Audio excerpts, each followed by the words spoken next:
Bueno, tengo el agrado enorme de tener en esta entrevista al doctor Francisco Gil White, que simplemente para hacer un mínimo antecedente y currículum del doctor Francisco Gil White, tengo que decir que es antropólogo, historiador, investigador, cuenta con un doctorado en la Universidad California, Los Ángeles, es escritor, está escribiendo una obra monumental de 10 tomos, hasta lo que yo sabía, Francisco, que tienes publicados 5 tomos de esos 10, correcto, es una obra monumental que es el colapso de Occidente, el siguiente holocausto y sus consecuencias. Y la idea, Francisco, en principio, muchísimas gracias por compartir este espacio.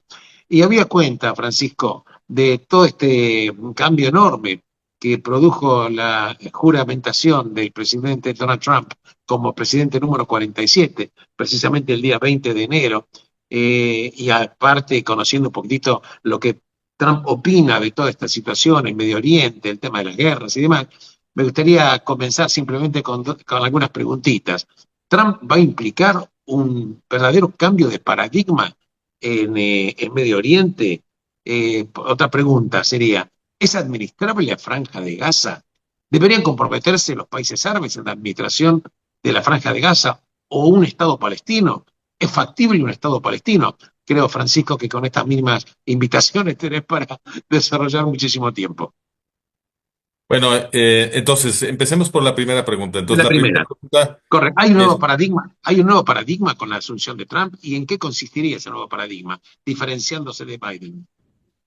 Trump no va a representar un cambio importante en la política de Estados Unidos en Oriente Medio. El modelo que necesitamos para entender a Trump es el escándalo Irán contra de los ochentas. No sé si recordarás tú. Claro, cómo no. Pero Famosísimo. mucha gente, sobre todo la gente joven, ya no tiene idea que fue Irán contra, ni siquiera saben qué ocurrió. Entonces voy a hacer un pequeño resumen para tus escuchas. El Irán contra es un escándalo de la década de los ochentas. En 1986 se reportó en la prensa árabe y luego se destapó en todos lados que el gobierno de Ronald Reagan estaba enviando armas en secreto a el régimen yihadista iraní de Ayatollah Khomeini. Esto fue un tremendo escándalo porque se suponía que Ayatollah Khomeini y los yihadistas iraníes eran los peores enemigos de Estados Unidos. Ellos habían tomado el poder en Irán luego de una revolución, la revolución islámica en Irán, En eh, 1979.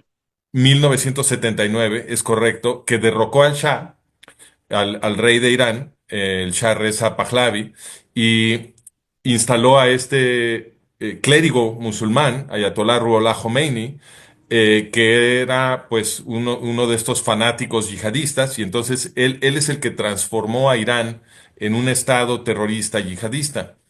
Y cuando Reagan toma el poder en Estados Unidos, Ronald Reagan, inmediatamente después de esto. Entonces, la campaña presidencial entre Jimmy Carter y Ronald Reagan fue un ring en el que ambos combatientes, Carter y Reagan, estaban todo el tiempo disputándose cuál era la política exterior correcta hacia Irán porque la toma de poder de Ayatollah Khomeini, es decir, la revolución islámica, como tú bien dices, sucede en 1979 en medio de la campaña presidencial entre Carter y Reagan.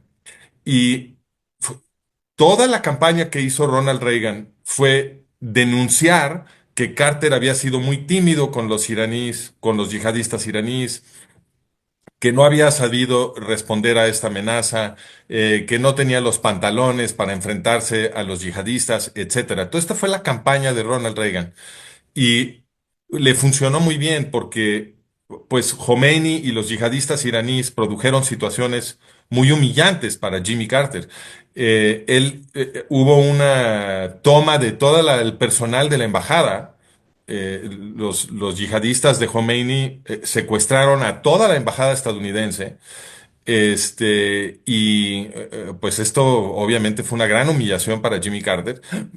Además, Jimmy Carter lanzó una operación ya sabes, como de James Bond, Claro, sí, está para, muy para bien. tratar de rescatar a los rehenes, que fue un fracaso total, y entonces esa fue una segunda humillación. Y entonces la campaña que hizo Ronald Reagan en contra de Jimmy Carter por supuestamente ser inepto y demasiado tímido y no tener experiencia para geopolítica, etcétera, le funcionó, todo esto le funcionó muy bien a Reagan. Gana la elección por un margen, creo que uno de los más grandes de toda la historia, si no es que el margen Enorme. más grande, ¿no? Y entonces, lo que es increíble entonces es que como se documentó en el escándalo Irán-Contra, en el momento en que Reagan se volvió presidente, empezaron a armar toda esta operación para enviar armas secretas a los iraníes, lo cual quiere decir que pues toda la pose de Ronald Reagan, todo el circo, el show de su campaña, presentándose como el gran enemigo de Irán, el que sí le iba a poner freno a Irán, el que sí iba a enfrentarse al terrorismo yihadista iraní, ¿no? Pues todo eso obviamente, era una mentira. Ronald Reagan, en el momento en que lo eligieron presidente, se empezó a comportar como si fuera un espía de Ayatollah Khomeini en la Casa Blanca y armó todo un sistema para enviar miles de millones de dólares anuales en armamento a los yihadistas iraníes que se suponía que eran sus peores enemigos. Entonces, ¿por qué te estoy platicando todo esto? Porque, como vamos a explicar en el artículo que estoy a punto de publicar en Management of Reality, no es cierto que Jimmy Carter fue tímido y no supo enfrentarse al Ayatollah Khomeini, etcétera, etcétera, etcétera. Nada de eso es cierto. Eso también es un show. En realidad, como se documentó ya con bastante claridad hace algunos años, cuando se desclasificaron ciertos documentos de la inteligencia estadounidense, Jimmy Carter había estado armando todo el éxito de Khomeini en Irán. Fue Jimmy Carter el que le dijo al Shah que se tenía que ir cuando empezaron algunos enfrentamientos entre el ejército iraní y unas fuerzas guerrilleras terroristas de Ayatollah Khomeini. Fue Carter el que, en medio de una campaña mediática en contra del Shah de Irán, porque supuestamente era muy opresivo y estaba reprimiendo durísimo a la población iraní, etcétera, hubo toda una campaña mediática para acusar al Shah de esto. Y en ese contexto, Carter le dijo al Shah que se tenía que ir de Irán, como si fuera un emperador mundial, así. Y el Shah hizo caso y se fue. El Shah, toda la infraestructura militar y todo el sistema de seguridad del Shah, todo había sido construido por los estadounidenses. Y cuando Jimmy Carter le dijo, te vas, el Shah se fue.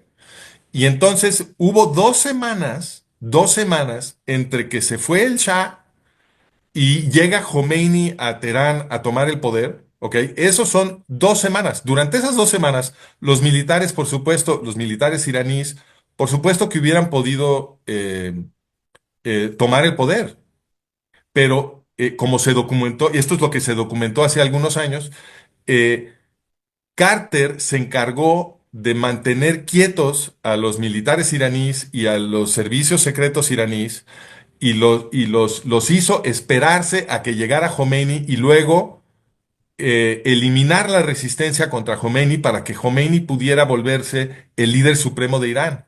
Todo eso lo hizo Jimmy Carter. Entonces, no es cierto que Jimmy Carter era muy tímido y no supo cómo enfrentarse a los yihadistas de Ayatollah Khomeini. La realidad es que el ascenso al poder de Ayatollah Khomeini fue parte de una operación de inteligencia montada por la administración de Jimmy Carter.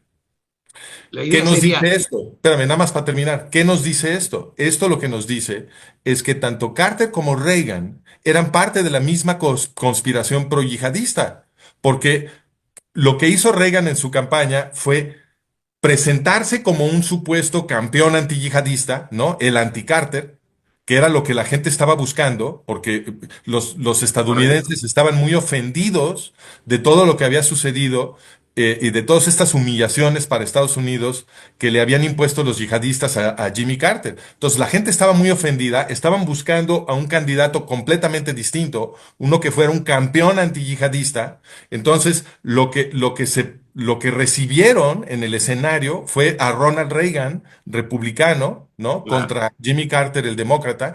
Y Ronald Reagan fue representado como ese campeón antiyihadista que todo el mundo estaba buscando. Y en el momento en que lo eligen, ¿qué hace Ronald Reagan? El Irán contra. Le empieza a enviar miles de millones de dólares en secreto a los yihadistas iraníes. O sea que Carter y Reagan eran lo mismo. Simplemente se fueron representados en el escenario como dos cosas totalmente opuestas para que la gente no entendiera lo que estaba pasando y cuando votaran por uno o por el otro, los mismos superjefes se iban a quedar en el poder, porque todo esto es un show montado.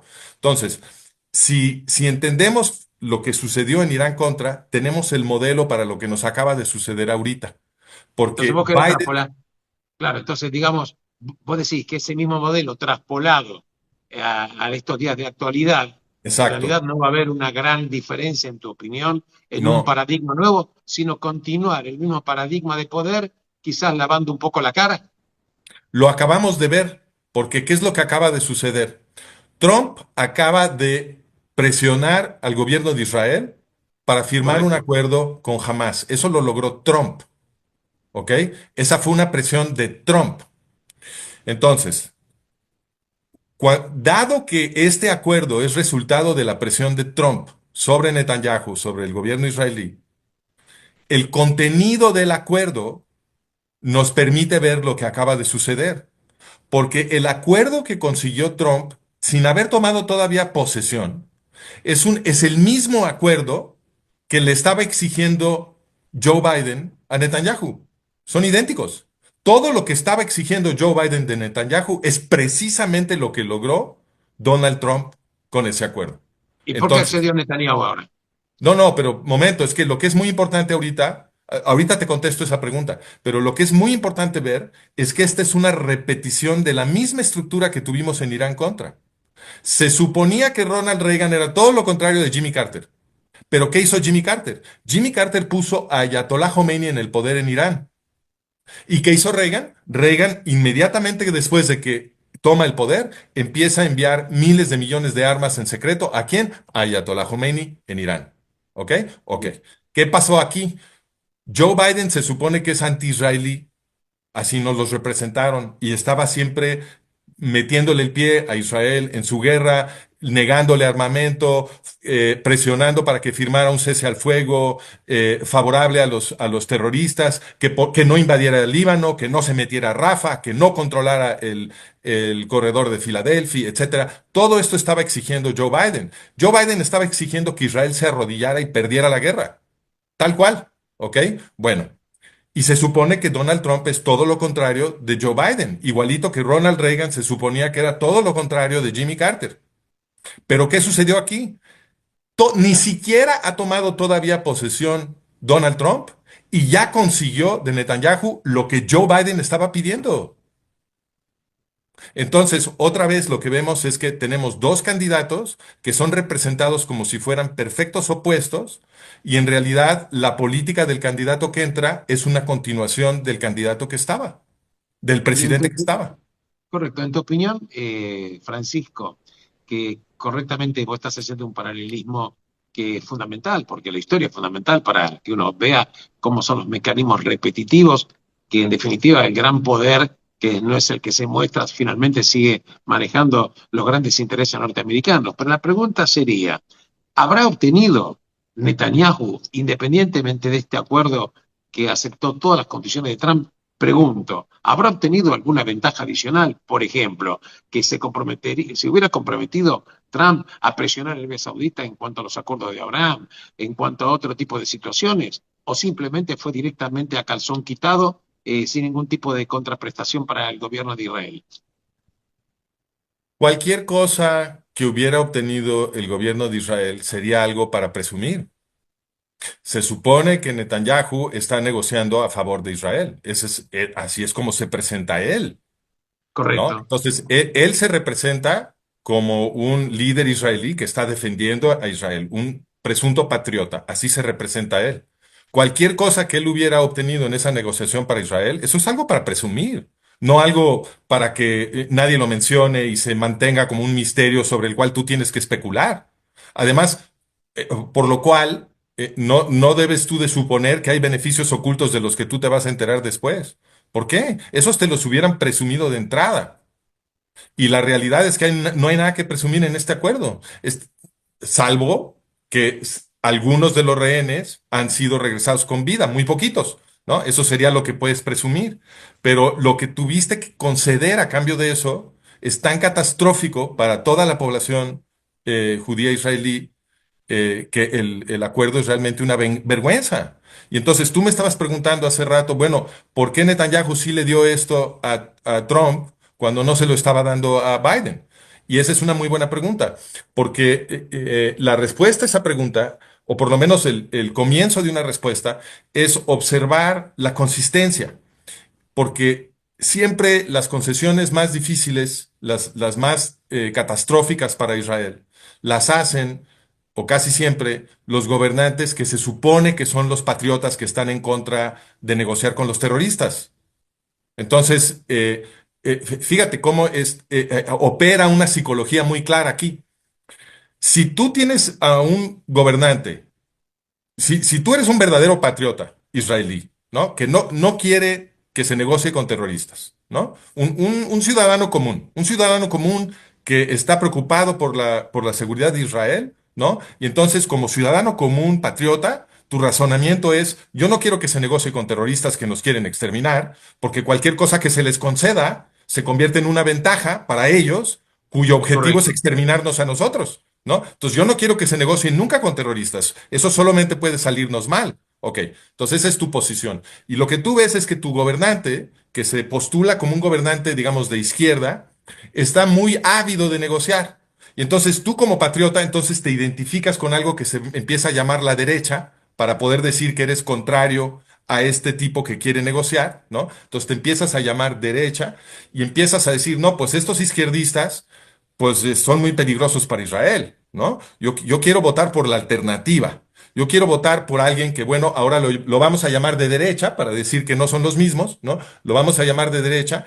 Y yo voy a votar por una persona que de derecha que sí va a ser patriota como yo y va a luchar en contra de los terroristas en vez de negociar con ellos y darles ventajas. Ok. En tu Sale un opinión, candidato, sale un candidato que se representa así, como un candidato de derecha que va a pelear en contra de cualquier negociación con terroristas, voto por él, y una vez que yo y muchos otros que piensan como yo lo elegimos, sucede algo muy interesante. Como confiamos en esta persona, porque pensamos que es un verdadero patriota, porque así se representó, cuando éste se voltea y nos dice, bueno, pero sí vamos a tener que negociar, entonces yo confío en él porque viene de mi equipo, porque se representó como patriota, porque ha estado diciendo todas las cosas correctas hasta ahorita. o Y, sea, la misma, cuando él, el amigo en el que sí confío, se voltea y me dice, bueno, pero sí tenemos que negociar, entonces yo pienso, seguro va a obtener algo que el otro no podía. Seguro, esto es justamente el argumento que tú me hiciste a mí. ¿No será que, exactamente. ok, pero es que así es como nos manipulan? Así es como nos manipulan. Usan al que se representó como patriota para que él haga la negociación, porque entonces la gente que desconfiaba de los izquierdistas dice, bueno, con este sí nos aventamos la negociación porque es de nuestro lado, está de nuestro lado. Claro. Y no O es sea, cierto. el mismo remedio indicado por un médico diferente que va a tener ese mismo remedio, pero recetado por otro médico, es Exactamente, aceptado. en el que sí se Absolutamente. confía, ¿no? Y sí Exactamente. se confía Pregunto, porque lo construyeron, es un personaje que se construye precisamente para que la ciudadanía baje la guardia y entonces sí le puedan hacer esta traición. es correcto, pero otra pregunta que me gustaría tu opinión, Francisco.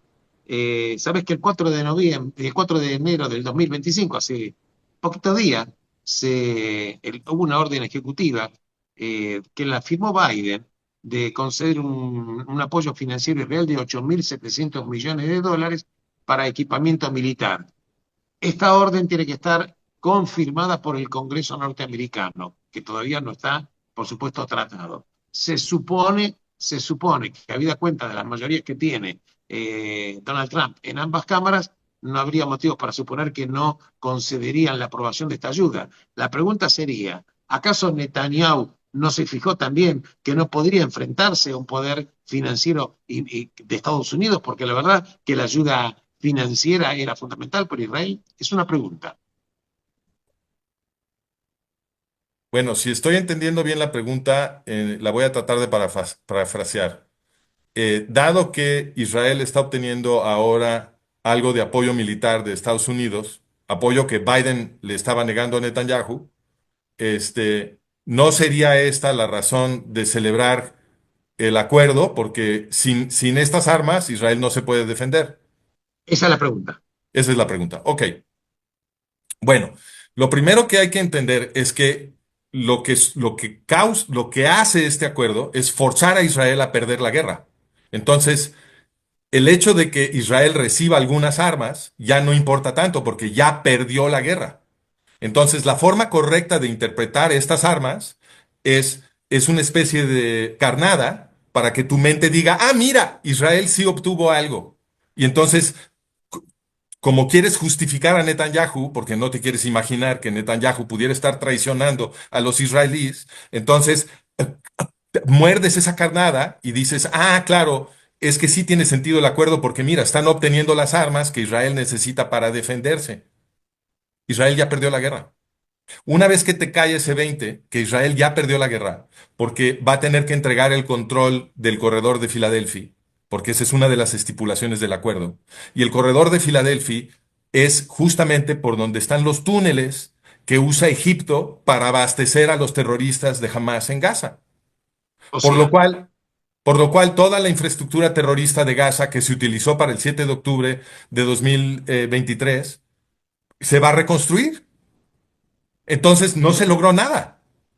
o sea que Mataron a 1.200 israelíes, secuestraron a 250 israelíes, se hizo una operación en Gaza que costó muchas vidas de muchos soldados israelíes y ahora, después de todo eso, jamás va a recuperar el corredor de Filadelfia y se va a quedar de gobierno en Gaza.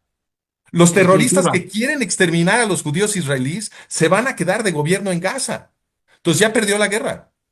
en definitiva, podemos asumir, siguiendo tu punto de vista, que obviamente es de atención muy importante, podemos volver a repetir, o Israel puede volver a sufrir otro 7 de octubre, habida cuenta de la concesión que se están haciendo en este acuerdo, corredor de Filadelfia, No, no, infraestructura. no, para nada. No va a suceder otro 7 de octubre. La población judía de Israel va a ser exterminada. No estamos hablando de un 7 de octubre. Esta gente se propone destruir el Estado judío en un genocidio. No quieren dejar un solo judío vivo en Oriente Medio. No estamos hablando de 7 de octubre. El 7 de octubre es lo que pudieron hacer ese día. Ese no es el plan. El plan es matar hasta el último judío en Israel, lo dicen en sus constituciones. No hay Esta duda. gente lo anuncia en público en Irán. Hay rituales cada mes en los que se anuncia el objetivo fundamental del Estado yihadista iraní, que es la destrucción genocida del Estado de Israel. No nos hagamos bolas, porque si hablamos de esto en otros términos, con eufemismos, haciendo como que esto no es la meta de los enemigos de Israel, ya no podemos razonar. No, no, es Entonces, correcto. En la meta no hay duda. uno no puede razonar sobre el costo estratégico de regresar el corredor de Filadelfia a Hamas si uno no está poniendo sobre la mesa que el objetivo de Hamas y de sus poderosísimos aliados, como Qatar, como Irán, como Turquía, como Egipto, si uno no pone sobre la mesa que el objetivo de Hamas y de esos aliados es la destrucción genocida del Estado de Israel. No es un enemigo cualquiera, no es un problema de seguridad cualquiera, por lo cual haber entregado territorio una vez conquistado por el Estado de Israel es una traición. Y más aún cuando estamos hablando del corredor que ya sabemos que se estaba utilizando para violar el pacto de paz que se suponía que habían firmado Israel y Egipto en 1979 y que por sí sola esa violación justifica que Israel abra fuego contra Egipto, ¿ok? Entonces, le vamos a regresar a los terroristas que anuncian que quieren exterminar a los judíos israelíes, el corredor que utiliza Egipto para violar el acuerdo de paz y suministrar a esos terroristas genocidas con armamento, víveres, etcétera. ya perdió la guerra. Esto es perder la guerra. Los están forzando a salirse del Líbano. Entonces también en Líbano perdieron la guerra. Destruyeron todo el estrato ejecutivo de Hezbollah y redujeron a Hezbollah y penetraron Líbano y tenían la oportunidad de liberar Líbano. Y ahora lo que va a suceder es que se van a replegar y Hezbollah se va a reconstruir en Líbano. Eso es lo Pero que va a suceder. la pregunta es, ¿cómo puede manejarse Israel si Estados Unidos en esta actitud muy clara, con esta presión que está haciendo, precisamente parece ser que es como si fuera una quinta columna, que por un lado ayuda a Israel, pero por otro lado está presionando para el retiro? En definitiva, la pregunta sería, ¿tiene solución en la crisis esta en Medio Oriente? A ver, no entendí la pregunta. La pregunta es, ¿qué hacer con Irán, por ejemplo? Bueno, ¿Israel se podría obviamente mandar solo en un lo, enfrentamiento lo que se militar con Irán? tiene, lo que se tiene que hacer, espero que esto no sea un argumento difícil. Lo que se tiene que hacer con los terroristas yihadistas que quieren exterminar a un pueblo entero y que oprimen a su propia gente y convierten a sus propios países en unos infiernos totalitarios para poder reclutar toda la energía del trabajo de esa gente para el objetivo genocida, lo que se tiene que hacer con ellos es derrotarlos por completo. ¿Qué otra cosa se hace con terroristas genocidas que quieren exterminar pueblos enteros y que oprimen a toda su gente? Lo único que se hace con ellos es derrotarlos por completo, para que pueda haber una civilización en este planeta donde la gente se puede amar a sí mismo y respetarse y tolerarse y hacer valer todos los derechos que todos naturalmente tenemos. Entonces, ¿qué se hace con Irán? Tiene que ser derrotado por completo. Y lo que debió haber hecho Estados Unidos, si fuera un verdadero amigo, si la clase gobernante de Estados Unidos realmente estuviera aliada con los israelíes, lo que hubieran hecho en esta guerra hubiera sido aprovechar la ventaja israelí sobre todos estos terroristas yihadistas para que terminara la guerra Israel ganándola. Y entonces hubiera terminado de liberar Gaza, que hubiera sido un gran beneficio para los árabes palestinos de Gaza, hubiera terminado de liberar Líbano, que hubiera sido un gran beneficio para todos los libaneses, Siria, un enorme beneficio para todos los sirios, y luego Irán y por supuesto Irak, porque Irak está esclavizado por Irán. Entonces, ¿qué se hace con estos terroristas? ¿Qué se hace en Oriente Medio? Ganar. Lo que tenemos que hacer es ganar. Si la gente buena no gana, el planeta entero va a ser destruido. Y la pregunta sería, ¿por qué Estados Unidos entonces tiene esta actitud de precisamente no derrotar al enemigo de Israel? ¿Por qué esta actitud? Bueno, yo creo que, otra vez, espero que esto no sea tan difícil de entender. Si la política exterior de de la gente que gobierna en Estados Unidos está diseñada una y otra vez para asistir a las fuerzas yihadistas que quieren cometer genocidio en Israel, pues entonces eso es lo que buscan. No, o sea, dos más dos es cuatro. Si la política de la gente que gobierna Estados Unidos está diseñada para mejorar la posición estratégica militar de los yihadistas que quieren exterminar al pueblo judío, pues obviamente eso es lo que buscan. No, o sea, tendríamos que hacer maromas ilógicas, irracionales, para justificar cualquier otra teoría. No, porque no son idiotas. Tienen la mejor información del mundo, tienen sistemas diplomáticos, sistemas de inteligencia, y además están aprendiendo todo el tiempo, porque están poniendo en marcha políticas en distintos lugares, afectando a millones de personas y viendo los resultados. Entonces, están aprendiendo por ensayo y error, además de que tienen un enorme sistema de inteligencia y entienden todo lo que está pasando mucho mejor que tú y que yo. Entonces, si lo que hacen una y otra y otra y otra vez a lo largo de décadas es mejorar la posición de los yihadistas que quieren exterminar a los judíos israelíes, pues entonces eso es lo que quieren. Eso es lo que quieren. Y no hace falta demasiada investigación para darse cuenta. Lo que pasa es que vivimos en una esfera de realidad creada por las instituciones que producen significados y construyen nuestra realidad, que nos está diciendo todo el tiempo lo contrario de lo que es obviamente interpretable si te fijas nada más en los hechos. Mira nada más, los gobernantes de Estados Unidos son los responsables de haber creado un proceso diplomático para meter al Estado judío a OLP Fatah. ¿Y qué es OLP Fatah? Lo que ahora llamamos la Autoridad Palestina. OLP Fatah es el creador de Irán. Entonces, todo el mundo está de acuerdo que Irán ha construido un arco de organizaciones terroristas con el fin de exterminar a los judíos israelíes, porque Irán confiesa en voz alta en rituales oficiales en Irán, en Teherán, que buscan la destrucción genocida del Estado judío. Ellos lo dicen orgullosamente. Entonces, sabemos que toda la infraestructura terrorista construida por Irán ha sido construida para exterminar a los judíos israelíes. Y resulta que nunca se lo dicen a la gente, pero esto estaba en la primera plana del New York Times en 1979, resulta que OLP Fatah es la creadora de Irán. Entonces, lo que hizo Estados Unidos, los gobernantes de Estados Unidos, cuando crearon el proceso de Oslo, fue meter al Estado judío, a territorio militarmente estratégico del Estado judío, Judea, Samaria y Gaza, a una organización que es el cerebro mismo del esfuerzo para exterminar al pueblo judío. Y Eso fue lo la, que hicieron los gobernantes de Estados Unidos. y la pregunta sería, o es la pregunta, ¿qué gana Estados Unidos alimentando a este yihadismo? No, Estados Unidos nada. La pregunta sería, ¿qué ganan los gobernantes de Estados Unidos? Bueno, claro, los gobernantes. Estados Unidos pierde, claro. Toda la población de Estados Unidos pierde. La pregunta es, ¿qué ganan estos mandamases, estos altos jefes que toman las decisiones de Estado y que fuerzan a Israel a arrodillarse cuando de hecho Israel estaba ganando su guerra, ¿no? Y le vuelven a dar la ventaja a los terroristas yihadistas. ¿Ellos qué buscan? Bueno, pues habría que preguntar qué se gana destruyendo al pueblo judío. Y en mi opinión, lo que se gana una mayor oportunidad para las fuerzas del totalitarismo de conquistar el planeta entero.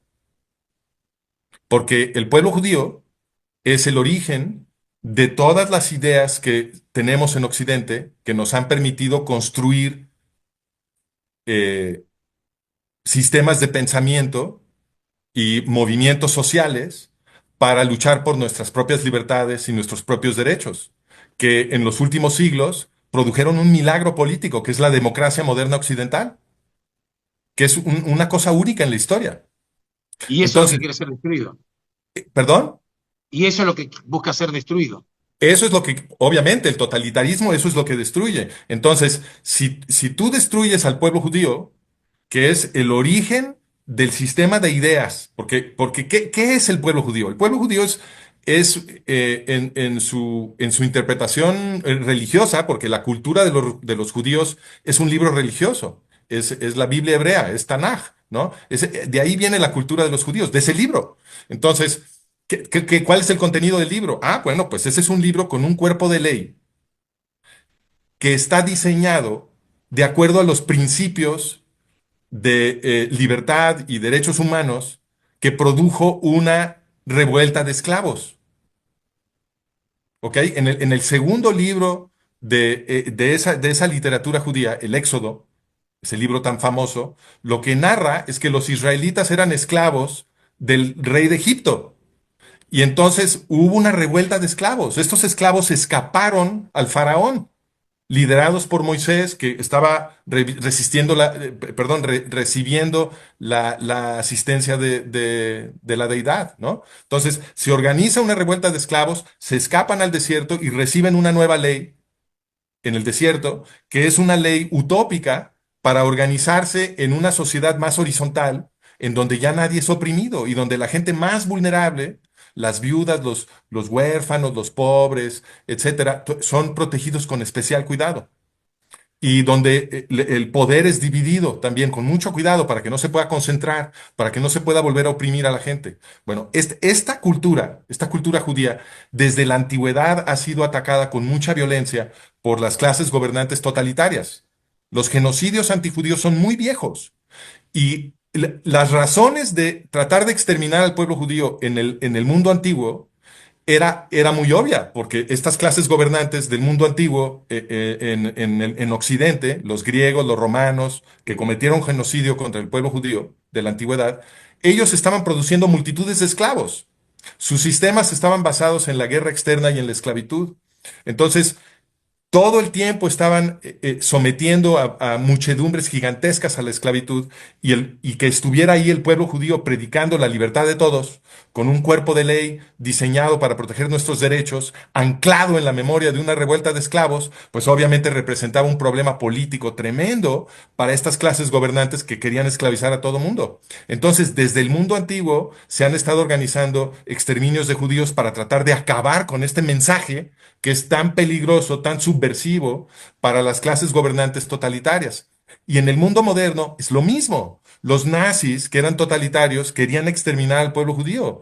Y los yihadistas de hoy, que están haciendo tantos estragos en todo el planeta y que nos quieren esclavizar a todos, igualmente quieren exterminar al pueblo judío. ¿Por qué? Porque todos estos movimientos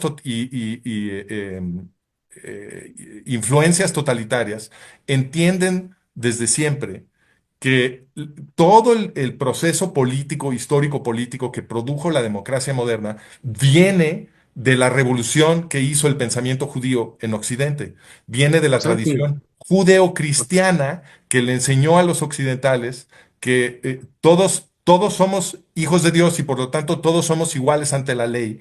Y eso requiere que el sistema legal y político nos respete igualmente a todos? vos sabés que aparte de escucharte muy atentamente, me vino a la mente respecto del pueblo judío, que históricamente el pueblo judío fue la voz discordante en la historia de la humanidad, y al diferente y al discordante se lo trata de eliminar. Y para tratar de cerrar estos pensamientos que son, yo diría, fundamentales, de acuerdo a tu opinión, porque la gente que va a ver este video y no sé, que va a verlo se va a sentir sacudido. Quiero comentar simplemente que, de acuerdo a cómo estaba estructurado el pueblo judío tenía la división de poderes. El rey, de alguna manera, representaba el poder ejecutivo. Teníamos los jueces, que eran los Dayanim, que eran el poder judicial, y el Sanedrín era el poder legislativo. Y en realidad, a través del tiempo, evidentemente, que este tipo de mensajes de la libertad de opinar, de respetar al diferente, es un mensaje que el pueblo judío, al tratar de llevarlo a la humanidad, sufrió también el costo, que es lo que vos estás precisamente apuntando.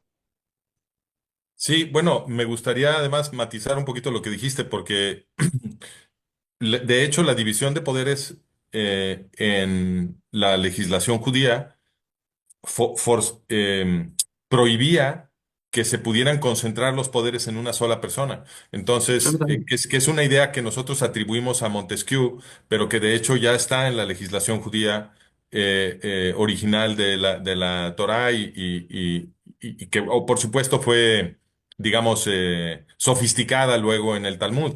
Pero esa legislación viejísima dice que el rey no puede ser sacerdote, justamente para evitar que el poder Absolutamente, político para que absolutamente, correcto. el poder político no se pueda combinar con el poder religioso. Y también prohíbe que el sacerdote pueda tener tierra, para que no se pueda combinar el poder económico con el poder religioso, ¿no? Y se balanceen los distintos poderes. Y los rabinos eran otro poder, porque eran la parte judicial, como tú dices, eran los jueces y eran los abogados, y eran los que presionaban a los otros poderes porque respetaran la ley, porque todos los poderes tienen que estar sujetos a la ley bajo el concepto judío de sociedad, ¿no? Nadie está por encima de la ley, ni el rey.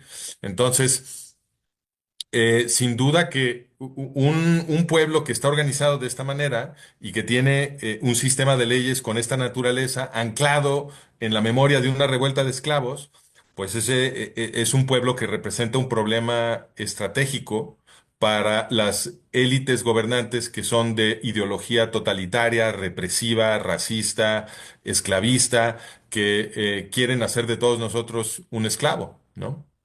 Absolutamente. Tratando de cerrar un poco los conceptos tuyos, claro, es tan potente lo que vos planteás que obviamente hay que digerirlo, pero es fundamental. En definitiva, OLP, Fatah, como dijiste vos, el socio de Irán, esa mentalidad destructora del pueblo judío, y en definitiva, no hay solución sino a través de la destrucción del enemigo. Y quiero Absolutamente. hacer, Si me das permiso, quiero hacer un pequeño Sí. comercial, porque tú tienes razón que lo que yo estoy diciendo, a pesar de que la estructura de la evidencia apoya muy bien lo que yo estoy diciendo, sin duda, como estamos en esta esfera de realidad que nos han creado cuando primero se escucha y se empiezan a conectar estos puntos, bueno, causa un shock. Y yo estoy consciente de eso.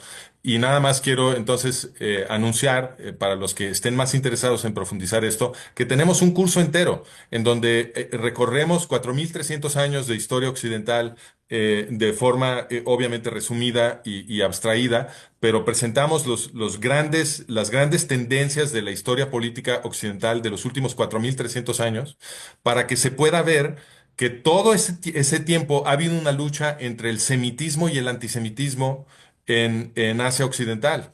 Y las fuerzas del semitismo son precisamente las fuerzas que produjeron al pueblo judío, pero es más grande que el pueblo judío. Esto viene del sur de Mesopotamia, de la cuna de la civilización. Y el pueblo judío participa de estas ideas semitistas y es una consecuencia de ese ramal ideológico del semitismo. Y del otro lado ha habido antisemitismo. Los semitistas son los que están produciendo ideas de derechos humanos y de limitar el gobierno y de participación política, etcétera, etcétera, ¿no? De extenderle derechos a todo mundo. Esos son los semitistas. Y los antisemitas, que en el mundo moderno están representados por los yihadistas y por los nazis, en el mundo antiguo están representados por los grecorromanos y todavía más atrás por los asirios y más para atrás por otros pueblos que lucharon en contra de esta revolución ética que produjeron los pueblos semitas del sur de Mesopotamia. Entonces, ese marco que lo traemos hasta el mero presente para que la gente pueda ver cómo esta lucha que ha definido la estructura de nuestra historia política continúa el día de hoy y tiene estos hilos que nos conectan hasta el más rancio pasado, ¿no? Este curso nos ayuda entonces a digerir bien lo que es este shock inicial y empezar a colocar las cosas que aprendimos en la escuela y ver los sesgos de esa educación y salirnos un poco, o ya totalmente, más bien, del marco interpretativo que nos dieron y que nos ha ocultado esta lucha para que no sepamos bien de qué lado tenemos que pelear, ¿no? Correcto. Nos crean una realidad falsa para que la gente entonces piense que luchar por la justicia y la verdad, etcétera, es apoyar a los árabes palestinos y también que apoyar a los árabes palestinos supuestamente es apoyar a estas organizaciones terroristas yihadistas que nos quieren esclavizar a nosotros, ¿no? Entonces nos Absolutamente. meten esta realidad falsa a la cabeza para manipularnos y reclutarnos y el antídoto es este modelo que te estoy dando que realmente sí explica la evidencia, como hemos estado viendo, y que tratamos de resumir a grandes rasgos y de ayudarte a aplicar en este curso. Y la gente que quiera tomar el curso lo puede hacer en franciscogilwhite.com o managementofreality.com, que pongan mi nombre todo junto, ¿no? Y ahí lo pueden ver, lo pueden comprar. Y eso les va a dar una guía para todos los demás contenidos que estamos Excelente. produciendo y les va a ayudar simplemente a leer a ver las noticias desde otro punto de vista, como una mina de información en donde ya vas a poder distinguir qué es propaganda y qué probablemente sí es cierto y para dónde te quieren mover, etcétera. Es así. Francisco, primero te quiero agradecer enormemente por tus brillantes conceptos, por tu intelectualidad y porque vos también rompes el paradigma de un pensamiento que todas las personas lo que hacen es estar como bombardeados por un sesgo determinado y lo que hace la gente es repetir consignas y slogans como una papilla predigerida que le impide pensar por su propia cuenta. Así Y en es. definitiva también me quedo entre otras cosas una perla tuya, que es una perla y la quiero recalcar, respecto del diferente. Y el pueblo judío representó la diferencia o el diferente. Por eso quiero terminar este programa diciendo que si el pueblo judío, como lo es, fue y sigue siendo la voz discordante en esta conversación de la humanidad, claro, los poderes que no están de acuerdo con esto van a tratar de acallar por todos los medios esta voz discordante. pero me gustaría hacer solo una anotación a eso, Alberto. Sí, No es simplemente que sea una nota discordante, no es simplemente que el pueblo judío sea diferente, porque diferencias, pues diferentes somos todos, todos los pueblos son ¿no? pueblos. Cada persona Diferentes es somos. diferente. Entonces, no es simplemente que el pueblo judío sea diferente, es el contenido de esa diferencia, o La sea, la diferencia es el contenido. particularidad. Exactamente, exactamente. Opino lo contrario, Porque, opino lo mismo que porque vos. lo que es particular, lo que es especial, lo que es único en esa diferencia del pueblo judío, es que el pueblo judío tiene una religión que en sí misma es una revolución política y que es una revolución política diseñada para luchar por todos, por los derechos de todos. Y por eso es un peligro para los esclavistas, para los totalitarios. Entonces, no es simplemente que el pueblo judío es distinto, Claro, es, claro. es que es distinto de esta De forma esta que es forma. Y con este políticamente tan mensaje. importante.